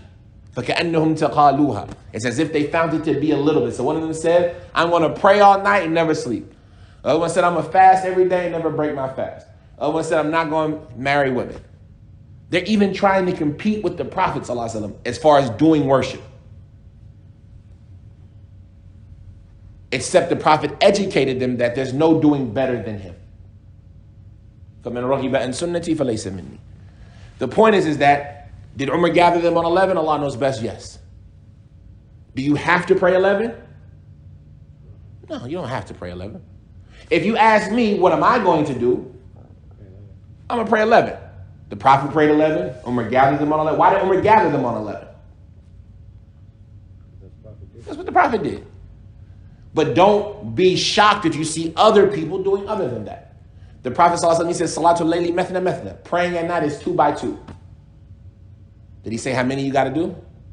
He just said 2 by 2. And then when you're scared of the morning, pray witr. So you can pray what you want. You want to pray 20? Pray 20. You want to pray 100? If you go to a masjid and they're praying 100 rak'ah for Taraweeh, you walk in and say, the bid'ah. Just a quick question on that. What about the people that pray 4 at night? In congregation at night in Ramadan? Yeah. What about it? Like 4 rak'ahs together. You know, is that a bid'ah? Beautiful. No. Not total 4, but 4 together with one taslim. Oh, 1 to 4 with one. I don't know about 4 with one taslim. I know 5 with one taslim. I know 7 with one taslim. No, not with it. Not with Oh, you mean 4 with one taslim? They pray 4 rak'ah instead of praying 2 by 2. Yeah. Is it a bid'ah? I don't know. I don't know. Some people would say yes because the Prophet said the praying at night is 2 by 2. Right? And another version says the praying by night and by day is 2 by 2. Right? But if somebody says we pray 4 straight with one taslim, I don't know. I'm not brave enough to call it a bid'ah, but I say the Prophet said praying at night is 2 by 2. next to my house, they pray 4 by 4. 4 and 1 salam? Yeah, 4 1 salam, just like they pray dhuhr. They pray it like they pray dhuhr. Yeah, and then the 3rd and 4th rak'ah. They recite quietly. Yeah, no, they actually out loud. They recite it out loud too. I think he does mention something in this here from the Ahnaf. No, that's about Jum'ah. That was about Jum'ah. They do that about Jum'ah. Hanafis, they pray too. Yeah, Hanafis pray too, yeah. That's why I say what I'm talking about is about Jum'ah. I got books confused. I don't know. I don't know it to be the way that the people prayed. To call it a bid'ah means that it's haram to pray 4 raka'at voluntarily. And I don't know that. I know the Prophet said praying at night is 2 by 2. But is it haram to pray 4 raka'at at night with one taslim? We don't know. If you're saying it's haram, then what they're doing is haram. but I don't know it to be haram. No, I'm just asking. Yeah, I yeah. should join them or not. Is that what's easy for you? Yeah, they're close. It's like 2 minutes. But I mean, do you think it's haram to pray 4 rak'at straight? I just don't know. I've never seen that before. You gotta find out. You don't do that blindly, but It's not blind. So you're right. You do have to find out. But the question is that it's a voluntary prayer. Is it anything wrong with praying a voluntary prayer? with something Rasul didn't do. We don't know that, right? It's a voluntary prayer. Did the Prophet pray voluntary prayers? Yeah. Did the Prophet pray every voluntary prayer that you're going to pray? No, that's why it's voluntary. You see what I'm saying? That's a mistake that people make. When I'm praying voluntary prayer, if I got up and prayed 2 rak'at right now, is that okay or not okay? It's after Asr, so maybe you say not okay. If I got up and prayed 2 rak'at after Dhuhr, voluntary, is that okay or not? It's okay. Did the Prophet do that? No. The Prophet prayed the Sunnah Ratiba. I'm praying 2 voluntary prayers. I just decided I want to pray right now. You see what I'm saying? I want to pray. No, the point is to pray 4 rak'ah with 1 taslim. Is that Prophet did it? So some people say he did it in the daytime. When you talk about the Sunnahs of Dhuhr, for example. Yeah. The Sunnah of Dhuhr, how do you pray the Sunnah Qabliya? 2 rak'ah. Well, Hanafis prayed 4. It's 4. It's 4 before Dhuhr and 2 after. Yeah, but you do it 2 rak'ah time, right? Some people say 2 rak'at at a time. Other people say 4. I haven't seen that. A lot of people say 4. The people who say 2, they say it's because... Even 4 is saying it's 2, 2. No, it doesn't say 2, 2. They say 4. A lot of people say the Sunnah Qabliya is just 4 straight rak'ah. Likewise, Duha. Some people say the Prophet prayed all of them together without a taslim. The point is that that's daytime prayer. There's a hadith that says Salatul Layli methna methna. Praying at night is 2 by 2. So some people say there's no sunnah to pray nighttime prayers 4. Other people say there's another version of that hadith that says praying Salatul Layli wan Nahar. Praying at night and day is 2 by 2. And so those are the people who say you break Dhuhr up. I mean, the sunnahs of Dhuhr, you break them up. Yeah, but I don't hear that, 4 is straight for...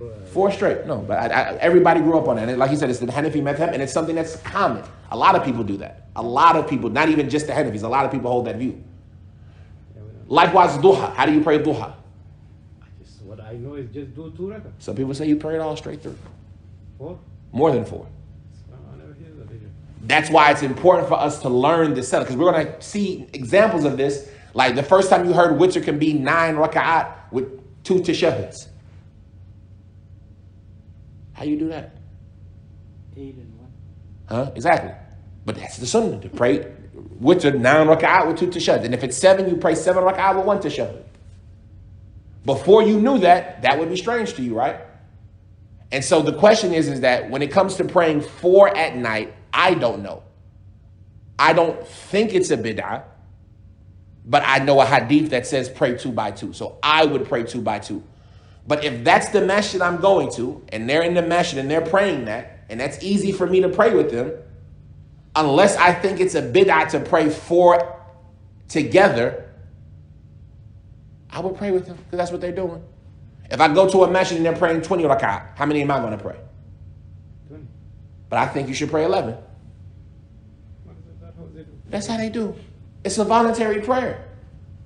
Pray. It's voluntary. As long as you don't think what they're doing is haram. You see what I'm saying?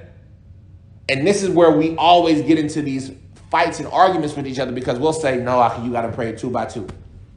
Akhi, it's a voluntary prayer. Can I pray a voluntary prayer 4? If you say I can, then I can pray Tarawih 4. Well, the Prophet didn't pray it that way. Okay, the Prophet didn't pray it this way either. Not all the time. You see what I'm saying? Does that make sense? But the issue is there's going to come a statement that's going to, Imam Malik is going to make a good statement for you. Go ahead. Like say 4 is straight. Uh-huh. You just second rak'ah, you sit down, do tashahhud. Shahid al-awwal. Then you stand up. Before you make salam, make 2 or 2 more rak'ah.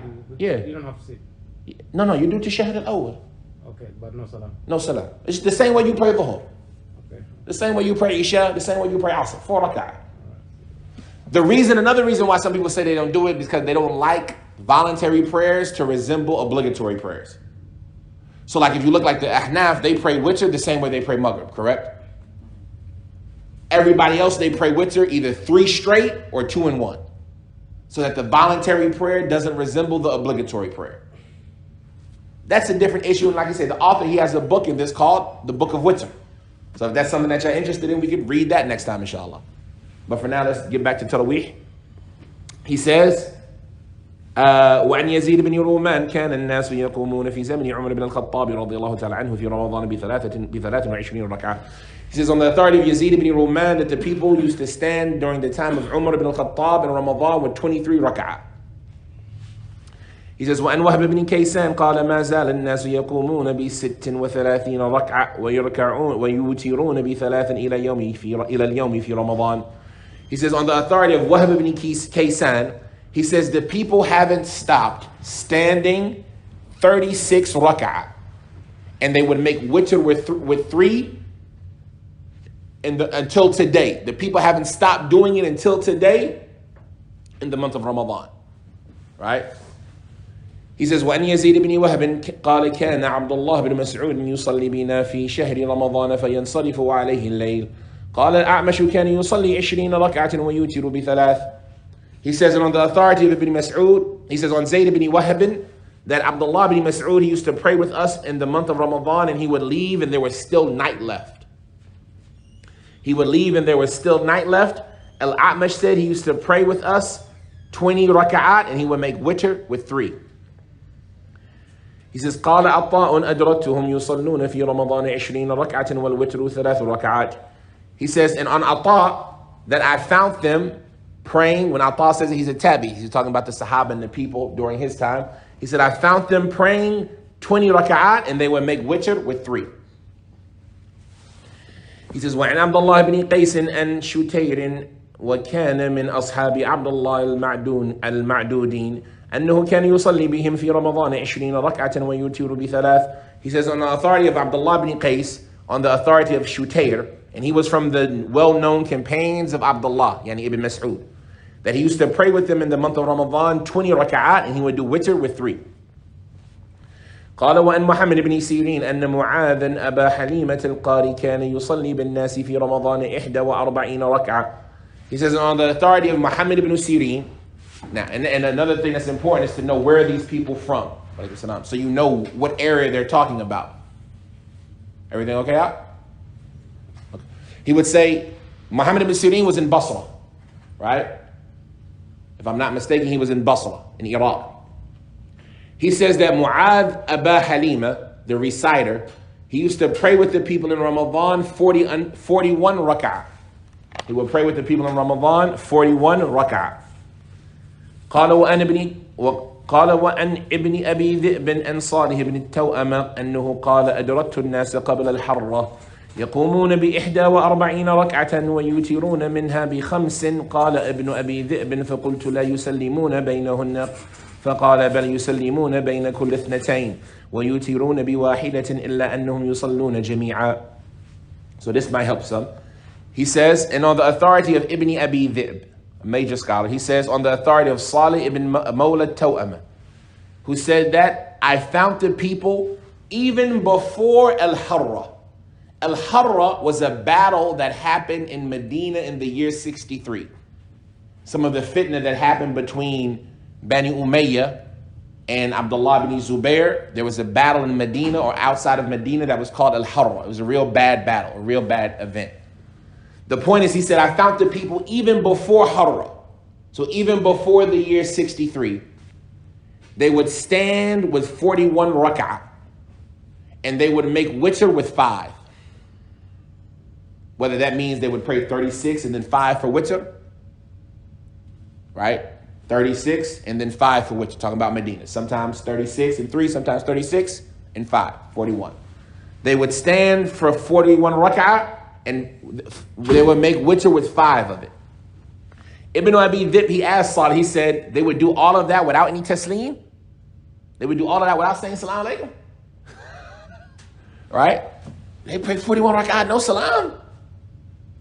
That in and of itself shows you, like, how they would look at stuff. If they said they did it with no salam, I say okay, but man, they did 41 with no salams. He said, Bel, nah, they would give salat between every two. And they would do witr with one. So they would pray 2, 2, 2, 2, 2 till they got to 40, and then they pray one. What does he mean that they would do witr with 5 then? Meaning that those 5 were considered to all be witr, but the odd one of it was just the one. So they would give taslim between every 2. And that's because sometimes they used to not give taslim between witr. And that's why he was asking, they do all of that with no taslim? He said, no, they would do taslim between every 2 and then they do witr with 1, except that they would do it all together. They would all pray together. They wouldn't pray their witr separately. He says, وعن عامر بن مهاجر أن عمر بن عبد العزيز كانت تقوم العامة بحضرته في رمضان ب15 تسليمة وهو في قبته لا تدري ما يصنع لا تدري ما يصنع. He says, on the authority of Amr ibn Muhajir, that Umar ibn Abdul Aziz, right, and he was the governor of Medina before he was the Khalifa. He says that Umar ibn Abdul Aziz, he used to make the people, and he used to establish the general people, al-Am, the common people, he would establish them in his presence, meaning close to where he was at in the month of Ramadan for 15 tasleems. They would give 15 tasleems. So how many is that? 29. 29. Witr is 1. So you got 14, and then witr, 1. Right? 15 tasleems. A lot of them, maybe 30, maybe 29, right? But he would establish them for 15 tasleems. He says, وَهُوَ فِي قُبَّتِهِ, and he was in his like tent, his private area. Nobody knows what he was doing. So what does that show you? Huh? No, they were praying close to him.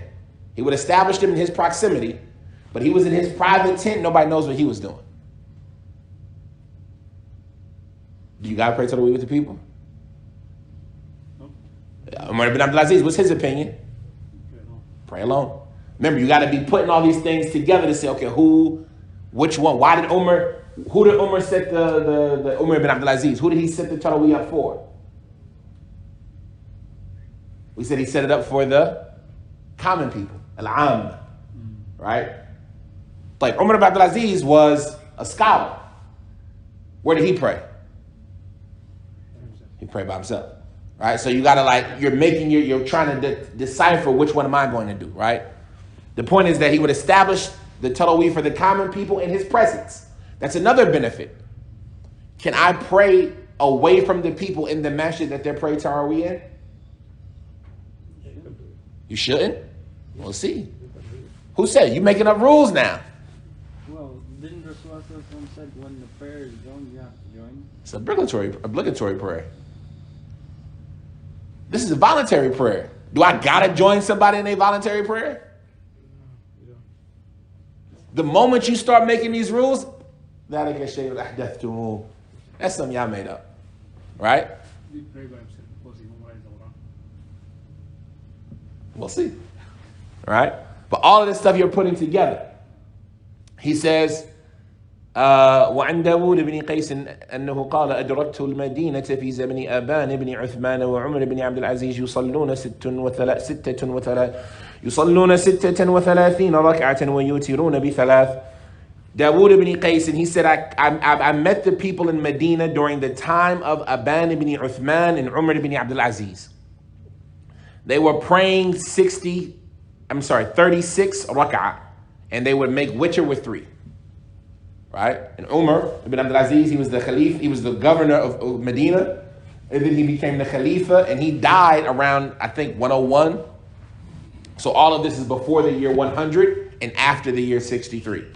Right? And they're already on 36 rak'ah in Medina. He says, وَأَنْ نَافِعٍ لَمْ أَدْرِكِ النَّاسَ إِلَّا وَهُمْ يُصَلُّونَ 39 رَكْعَةً وَيُوتِرُونَ مِنْهَا ب3. He says, on the authority of Nafi'. Nafi' was the freed slave of Ibn Umar, the scholar, the teacher of Malik. Right? He said, Nafi said, I never seen the people except that they were praying 39 rak'ah. and they would make witr with 3. So this means that by the time of Nafi, even from when he was a child, they were already up to 36, right? And Nafi was the teacher of Malik. And so Malik was born 94. Nafi is born 50s, 40s, somewhere in this time, right?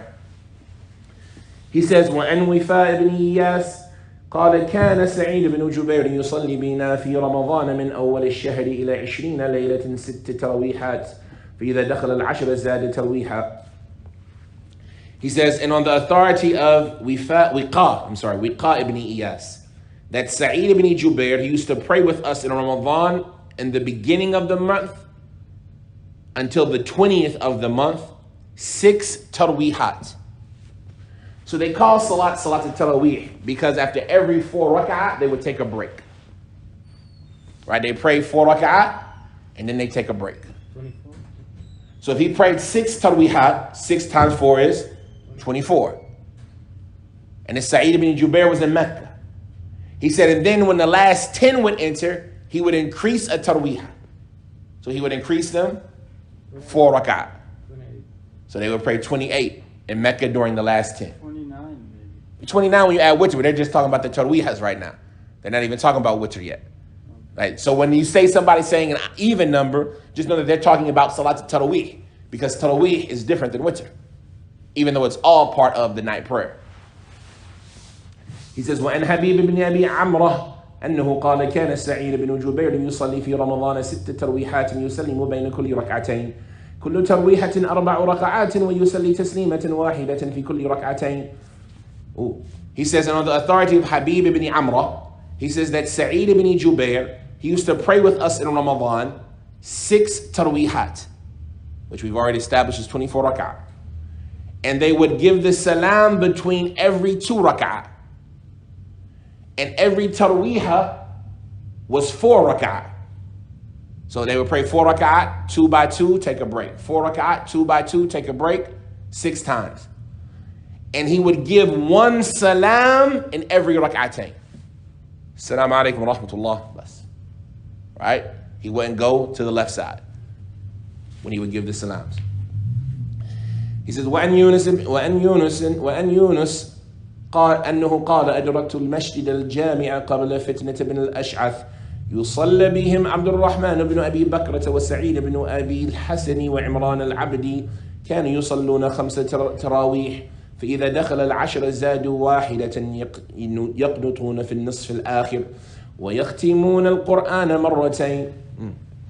So he says on the authority of Yunus, he says, I met the people, or I saw the people in the Masjid al-Jami, the main masjid, right? The main masjid in Kufa, before, or no, this would be the main masjid in Damascus, before the fitna of Ibn al-Ash'ath. Ibn al-Ash'ath was from the Tabi'een when Bani Umayyah started doing some things. Some of the Muslims made the mistake of trying to revolt. And this was the fitna of Ibn al-Ash'ath.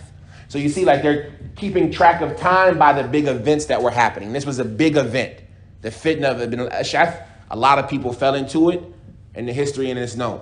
But this Atba' Tabi Yunus, he's saying that I saw the people in Masjid al-Jami' before the fitna of Ibn al-Ash'ath, and Abdul Rahman ibn Abi Bakrah, right?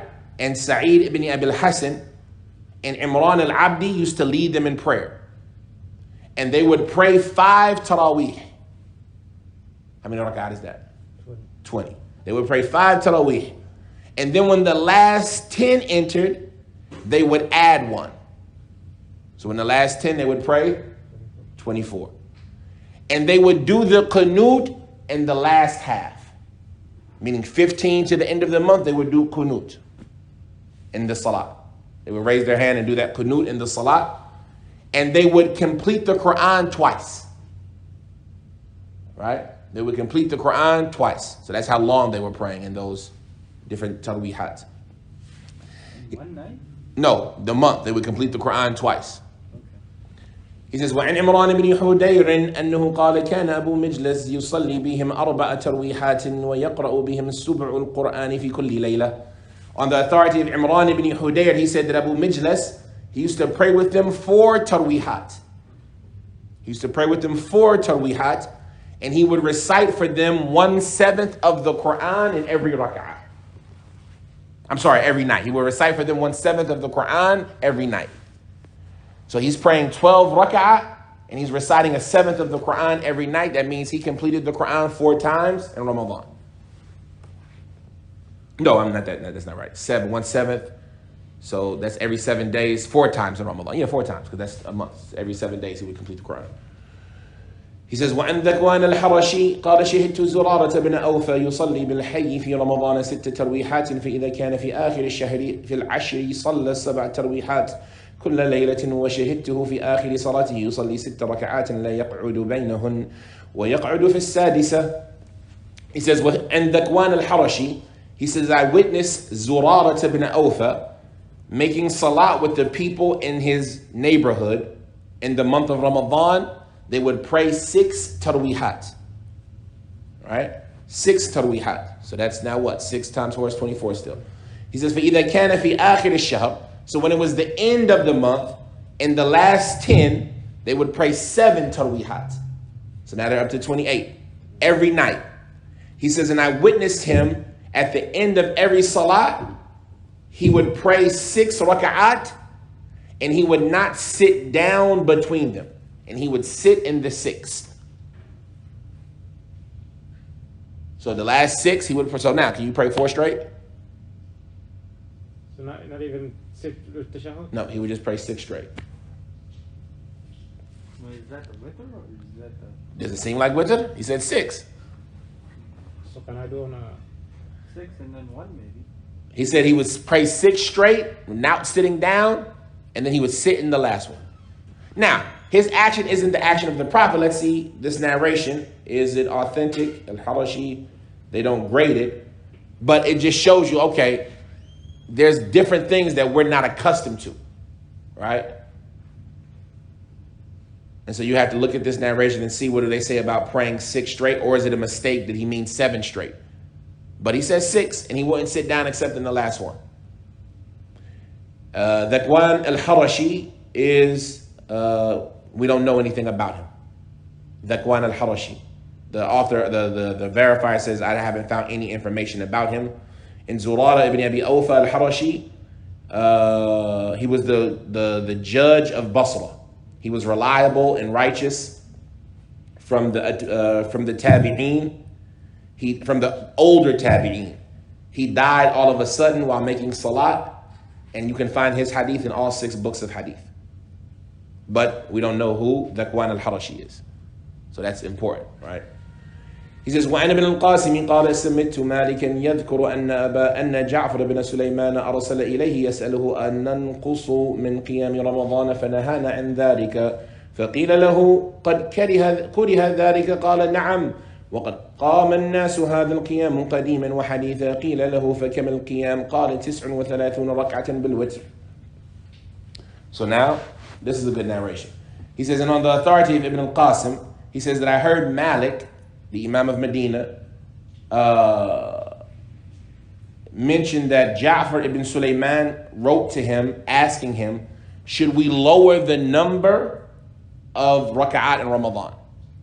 Should we lessen the number? And Malik forbade him from doing so. Malik told him no. And he said to him, it was said to him, to Malik, I was said to the person narrating it, Ibn al-Qasim, did Malik dislike that? Did Malik dislike that you lessened the number? And he said yes. Malik used to say, وَقَدْ قَامَ النَّاسُ فِي هَذَا الْقِيَامِ قَدِيمًا and حَدِيثًا. The people have always been praying like this, from old and new. Meaning the people have always been praying 36 raka'at. And so he said to him, how much should they pray? He said it should be 39 raka'at, including witr. This was the statement of Imam Malik. He says, وَأَنْ ابن أيمن أنه قال مالك أستحب أن يقوم الناس في رمضان ب38 ركعة ثم يسلم الإمام والناس ثم يوتر بهم بواحدة وهذا العمل بالمدينة قبل الحرة منذ 100 سنة إلى يوم.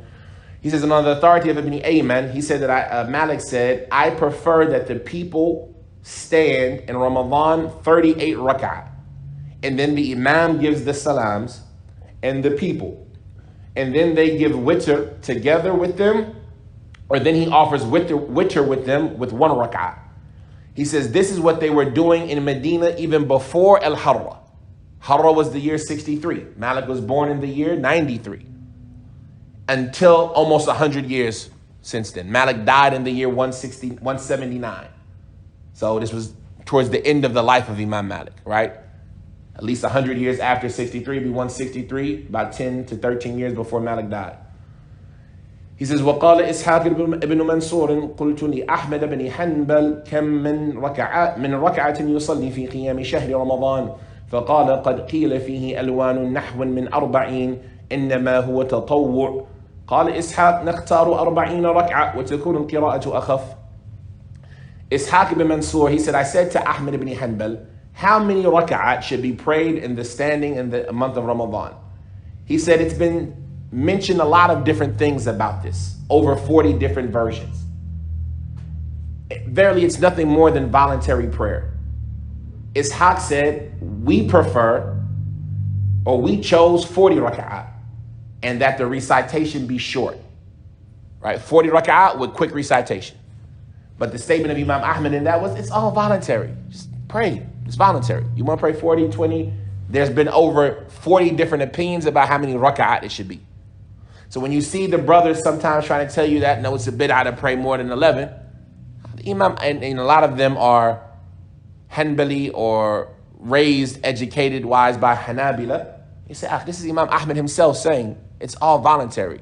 Pray what you want. قال وأنا الزعفراني أنه قال أنا الشافعي قال رأيت الناس يقومون بالمدينة 39 ركعة قال وأحب إلي 20 قال وكذلك يقومون بمكة قال وليس في شيء من هذا ضيق ولا حد ينتهى إليه لأنه نافلة فإن أطالوا القيام وأقلوا السجود فحسن وهو أحب إلي وإن أكثروا الركوع والسجود فحسن. He says, الزعفراني, he said about الشافعي, he says that I saw the people in Medina, they used to pray 39 rak'ah. He said, and it's more beloved to me, 20 rak'ah. And like this, they used to do in Mecca. He says, but there's no difficulty in any of that, nor is there any set limit that needs to be stopped at, because it's all voluntary prayer. So if the people want to stand for a long time and be short in sujood, then that's fine. And that is more preferable to me. Standing for a long time and being short in sujood. He says, and if they want to be long in their ruku and sujood, then that's good also. Right? Then that's good also. Like the next chapter, so that whole chapter was how many raka'at should you pray if you don't know anything else about it? How many raka'at should you pray in Ramadan? For Qiyam. Pray what you want. Pray what's easy for you. Right? It's voluntary. Pray what you want. If you want to pray 11, pray 11. You want to pray 20, pray 20. You want to pray 40, pray 40. It's all voluntary. Pray what's easy for you. Allah doesn't get bored till you get bored. No. Imam Malik said the people pray 39. It's a difference. As we're going to see in the next chapter. Shafi say 20. Huh? Shafi said he prefers 20. And Hanbali say Pray what you want. It's all voluntary. 11 first. No, he didn't say anything. In the beginning. No, he didn't say pray 11. There's a hadith that says to pray. Huh? That's what I'm saying. Yeah, he didn't say pray 11. He just said pray. He didn't mention, he prayed with the people, he would pray with them. But he didn't give any specific number. Oh. Yeah. This chapter is how much Quran should you recite in every rak'ah in the standing of Ramadan? What do we do nowadays? Huh? One juz. That's the common thing. I remember the first time I heard somebody doing less than a juz. I found it strange. Less than a juz. I found it strange. It's once you start saying it's wrong, what you just do? You made that rule. That's something that you made up. How much can you pray? Whatever is easy for you. How much did they used to pray? 1 juz, 2 juz, 2 juz, half of the Quran, the whole Quran in 1 rak'ah, right? So this chapter is Bab miqdar al-qira'ati fi kulli rak'atin fi qiyam Ramadan. How much should be recited in every rak'ah in the standing of Ramadan? He said, أن السائب بن يزيد أمر عمر بن الخطاب أبي بن كعب وتميم الدار أن يقوم للناس في رمضان فكان القارئ يقرأ بالمئين حتى كنا نعتمد على العصي من طول القيام وما كنا ننصرف إلا في فروع الفجر.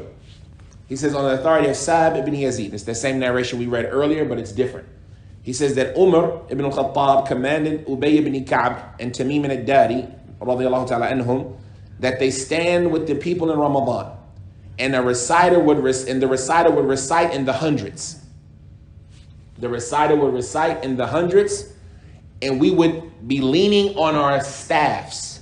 We would be leaning on our canes because of how long they were standing. And we would not leave, we would not finish until it was close to Fajr.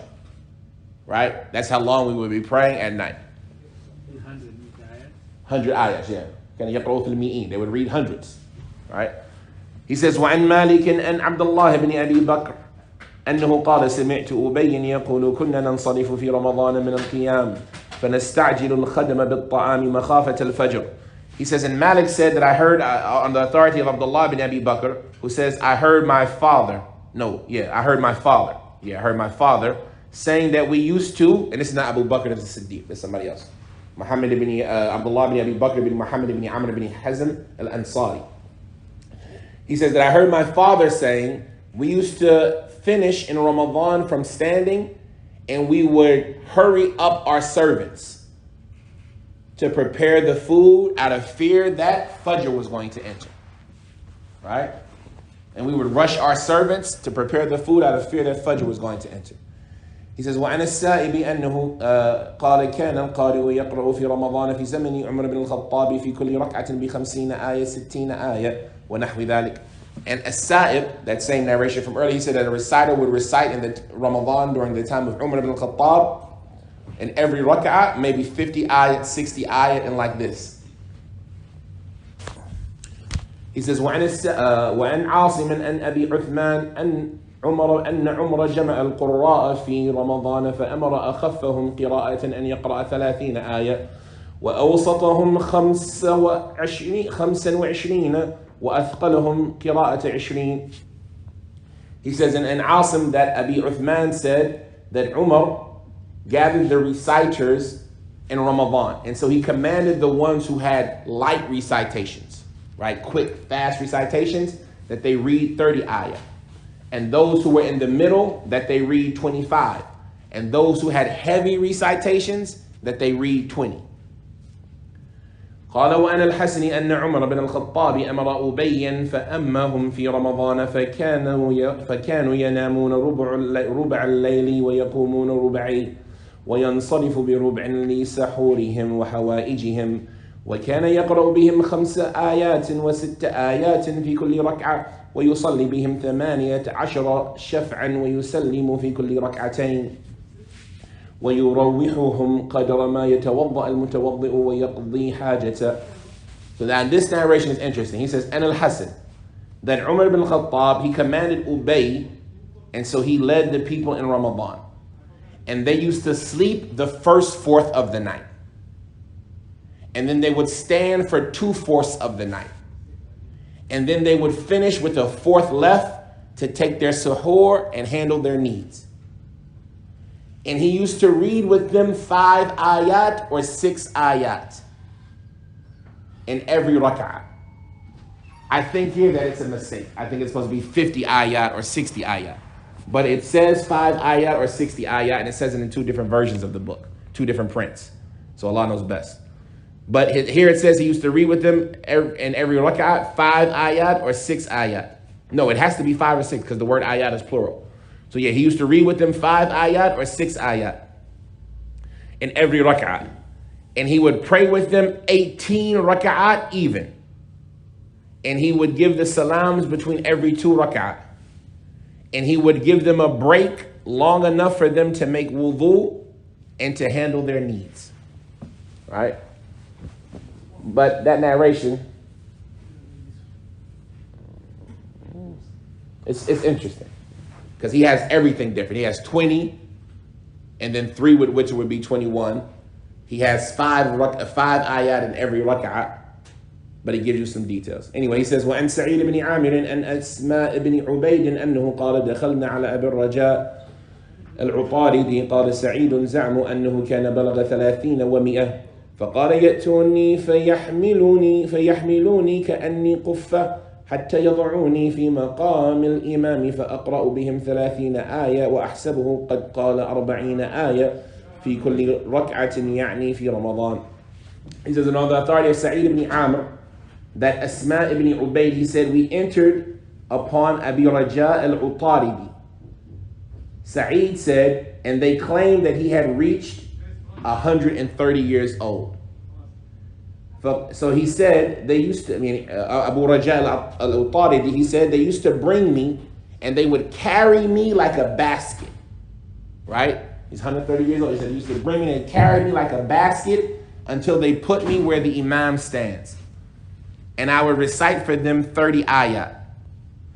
And he says, I think he said, or 40 ayat. Yeah. And every rak'at for the month of Ramadan. وعن عمر بن المنذر أنه قال كنت أقوم للناس في زمان عبد الله بن الزبير فكنا نقرأ ب50 آية في كل ركعة. Abdullah ibn al-Mundhir, he said that I used to stand for the people in the month of Ramadan during the time of Abdullah ibn Zubayr, and we used to read 50 ayat in every rak'ah. He says, وَأَمَرَ عُمَرُ بن عبد العزيز القراء في رمضان أن يقوموا ب36 ركعة ويوترون ب3 ويقرأوا في كل ركعة 10 آيات. He says, in Umar ibn Abdul Aziz, he commanded the reciters in the month of Ramadan that they stand with 36 rak'ah, and they give witr with 3. And that they recite in every rak'ah 10 ayat. He says, وَأَنْ عَلِيِّ بْنَ الْأَقْمَرِ قَالَ أَمَّنَا مَسْرُوقٌ فِي رَمَضَانَ فَقَرَأَ فِي رَكْعَةٍ بِسُورَةِ الْعَنْكَبُوتِ. He says, and on the authority of Ali ibn al-Aqmar, he says that Masruq led us in Ramadan and he read in one rak'ah the entirety of Surah al-Ankabut. وأن أبي المجلز أنه كان يقرأ بهم سبع القرآن في كل ليلة وكان بشير بن النهيك يفعل ذلك. On the authority of Abi Mijlas, that he used to read with them every night a 7th of the Quran, and Bashir ibn Nahik, he used to do the same. قال وعن عفان بن مسلم أن حماد بن سلمة أنه قال ونظر إلى رجل يصلي فجعل يخفف صلاته فقال له أحسن صلاتك فقال إني رأيت الحسن الجفري يخفف صلاته يعني في التطوع فقال سمعت يونس بن عبيد يقول ما استخف رجل بالتطوع إلا استخف بالفريضة. He says, on the authority of Affan ibn Muslim, on the authority of Hammad ibn Salama, and he looked at the people, and he looked at a man who was making salat, and he was making his salat quick. So he said to him, make your salat better. And so the man said, I saw Al-Hasan al-Jufri, who was a scholar of that time, or a worshiper of that time, being quick in his salat when it was voluntary. So Hammad ibn Salama, he said to him, indeed I heard Yunus ibn Ubayd saying, a person isn't like light or quick in his voluntary salat, except that he's light and quick in his obligatory salat.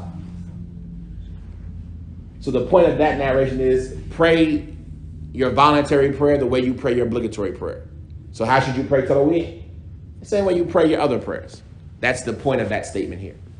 He says, وعن ميمون بن مهران أنه قال أدركت القارئ إذا قرأ 50 آية قالوا إنه ليخفف وأدركت القراء في رمضان يقرؤون القصة كلها قصرت أو طالت فأما اليوم فإني أقشعر من قراءة أحدهم يقول وإذا قيل لهم لا تفسدوا في الأرض قالوا إنما نحن مصلحون ثم يقرأ في الركعة الأخرى غير المغضوب عليهم ولا الضالين ألا إنهم هم المفسدون ولكن لا يشعرون.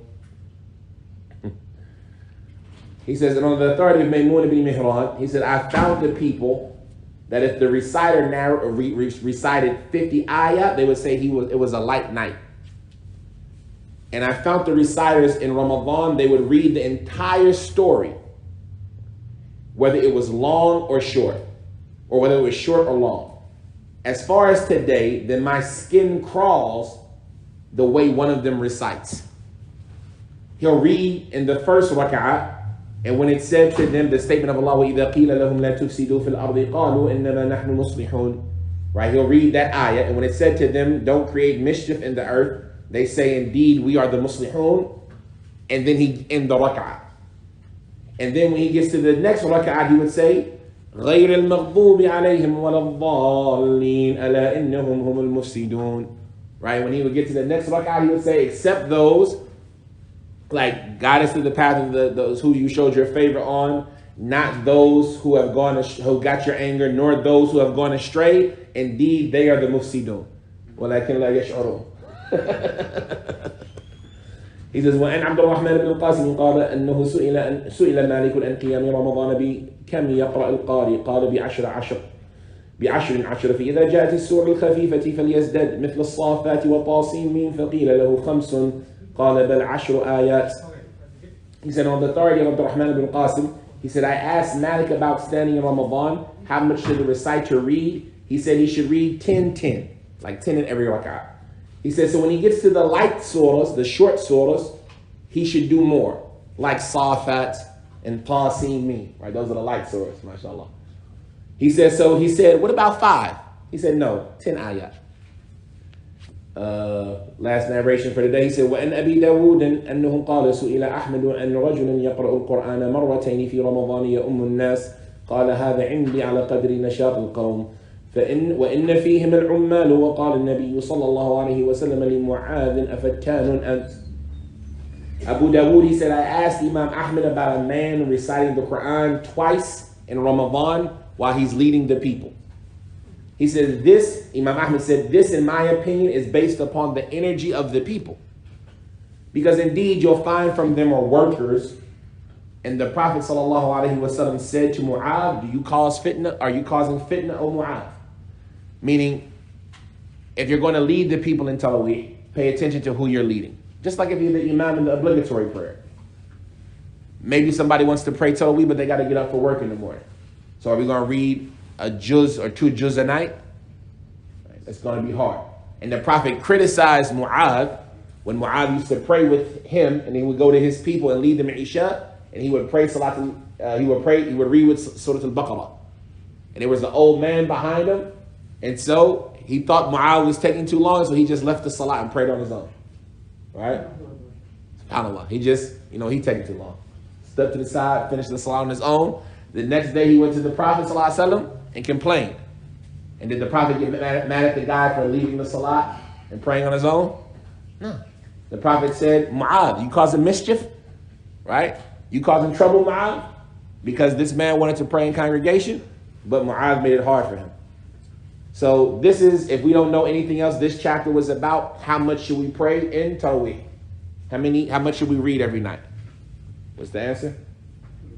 Whatever you can. Same thing about how many rak'ahs you should pray. Whatever you can. And when you do it like this, you don't have to worry about it being innovation. But once you start making those rules, this is something y'all made up. The next chapter that we're not going to cover, we'll come back next week. Yeah. Is going to be chapter about standing the last night in Ramadan over the first night. Right? Bab ikhtiyam qiyam akhir al-layl ala awwali. Which one's better? To stand the last night of Ramadan or the first night? Right? And so he's going to talk about that. And then after that, women coming to qiyam al-layl in the masjid, a man leading women, a woman leading other women in Ramadan, and then a woman who dislikes a woman leading others in Ramadan. Chapter regarding choosing to pray by yourself in Ramadan instead of praying with the people if you know the Quran.